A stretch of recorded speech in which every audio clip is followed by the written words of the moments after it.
কেমন হতো যদি আপনি ভাইব কোডিং করার সময় অন্যান্য সবার মতো অড এবং আনইউজুয়াল প্রম্পট না দিয়ে আপনার সাইটের জন্য সাইট ম্যাপস, ওয়্যারফ্রেমস এবং স্টাইল গাইড তৈরি করে এরপরে ভাইব কোডিং করতেন?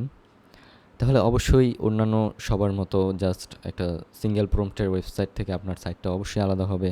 কারণ আমরা জানি যখন আমরা কোনো ছোট একটা প্রম্পট দেই সবার মতো করে, তাহলে তখন সবার সাইটের স্ট্রাকচার গঠন আপনার সাইটের মতো আপনার সাইটের মতোই হবে স্বাভাবিকভাবে। এবং সাইটের হিডার, ন্যাভবার সহ বাকি যে সেকশনগুলো আছে সবগুলোর পজিশনও সেম জায়গায় থাকবে। তারপরে অ্যানিমেশনগুলো সেম টাইপের হবে। তো এক্ষেত্রে আমরা যদি এই টুলটা ইউজ করি, আমরা সাইট ম্যাপস, ওয়্যারফ্রেমস এবং স্টাইল গাইড তৈরি করে এরপরে ভাইব কোডিং করি, তাহলে আপনার সাইটটা অবশ্যই অন্যান্য সবার সাইট থেকে আলাদা হবে এবং বেস্ট একটা আউটপুট দিবে।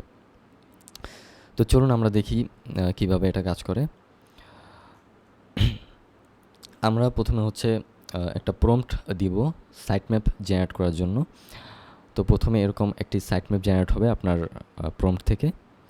এরপর এই সাইট ম্যাপ থেকে আপনার এই এআইটা ওয়্যারফ্রেম জেনারেট করবে অটোমেটিক্যালি।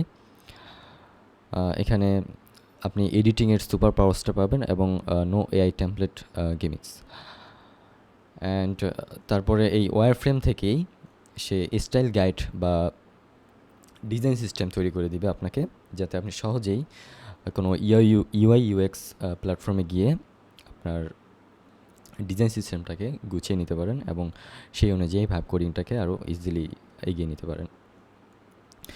তো চলুন শুরু করা যাক। তো এর আগে আরও কিছু বিষয় জানার আছে। এখানে হচ্ছে ফিগমা, ওয়েবফ্লো এবং রিয়াক্ট জিএসের প্রায় 1000 মানে 3000 কম্পোনেন্ট আছে বিল্ট ইনভাবে। তো চলুন আরও বেশি দেরি না করে আমরা আমাদের প্রজেক্টটা লঞ্চ করে ফেলি।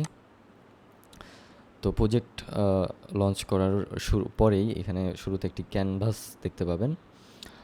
তো এই ক্যানভাসে একবারে লেফট সাইডে এখানে দেখতে পাবেন একটি প্রম্পট লেখার জায়গা আছে। তো এখানে মূলত আপনার যে ওয়েবসাইটের আইডিয়াটা, সে আইডিয়াটা এখানে লিখবেন, ছোট করে বা বড় করে যেভাবেই লিখেন আপনার সুবিধা অনুযায়ী। তো আমি জাস্ট একটি এক্সাম্পল প্রম্পট লিখেছি আপনাদেরকে দেখানোর সুবিধার্থে।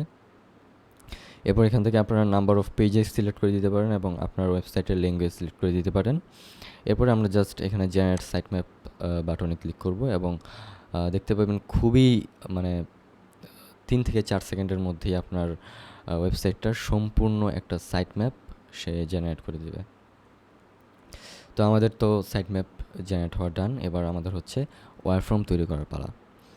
তো ওয়্যারফ্রেম তৈরি করার জন্য আমরা জাস্ট এই যে নেক্সট উইন্ডো বা নেক্সট স্টেপ ওয়্যারফ্রেমে ক্লিক করব। ওয়্যারফ্রেমে ক্লিক করার সাথে সাথেই দেখবেন ওয়্যারফ্রেম ক্রিয়েট হওয়া শুরু হয়ে গিয়েছে এবং প্রথম পেজের ওয়্যারফ্রেম অলরেডি ডান।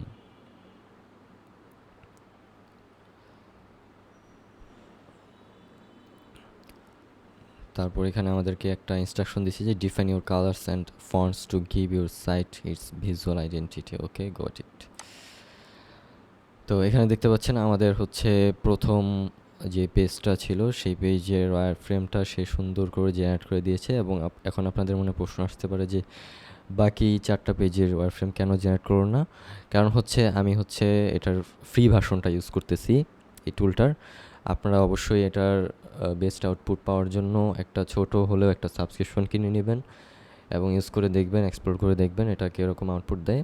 আমি সাজেস্ট করবো অবশ্যই এটা ইউজ করার জন্য।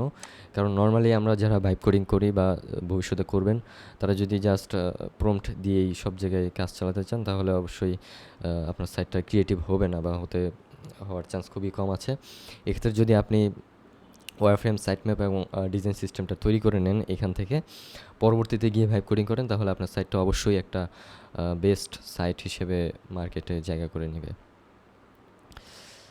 তো এবার যদি আমরা ডিজাইন সিস্টেমটা তৈরি করতে চাই, তাহলে জাস্ট এই স্টাইল গাইড ট্যাবে চলে যাব এবং এখান থেকে আমরা ডিজাইন সিস্টেমটা তৈরি করে নেব। এখানে সব কিছু এডিটেবল, আপনি যে কোনো কালার এখান থেকে চেঞ্জ করতে পারেন, যে কোনো কিছু চেঞ্জ করতে পারেন, এটা সম্পূর্ণ আপনার উপর। টাইপোগ্রাফি, ফন্ট, এবং ফন্ট এখান থেকে সরাসরি গুগলের সাথে লিঙ্ক আপ করা আছে। আপনি এখান থেকে গুগলের ফন্ট যে কোনোটা সার্চ করে ইনক্লুড করে নিতে পারেন এবং ইমেজ, কার্ডের স্টাইল সব কিছু আপনারা এখান থেকে আপনাদের পছন্দ মতো যাচাই বাছাই করে একটি ডেমো তৈরি করে এরপরে আপনারা ভাইব কোডিংয়ে সুইচ করতে পারেন। তো আশা করি আপনারা যারা সফটওয়্যার ইঞ্জিনিয়ার আছেন বা ভাইব কোডার আছেন, নব্য সিএসসি গ্র্যাজুয়েটরা আছেন, তারা অবশ্যই এটা এক্সপ্লোর করে দেখবেন এবং হাতে হাতে হাতে HTML না করে ভাইব কোডিংয়ের দিকে ফোকাস করুন। Thank you. যদি ভিডিওটা আপনার ভালো লেগে থাকে তাহলে অবশ্যই শেয়ার করে দিবেন।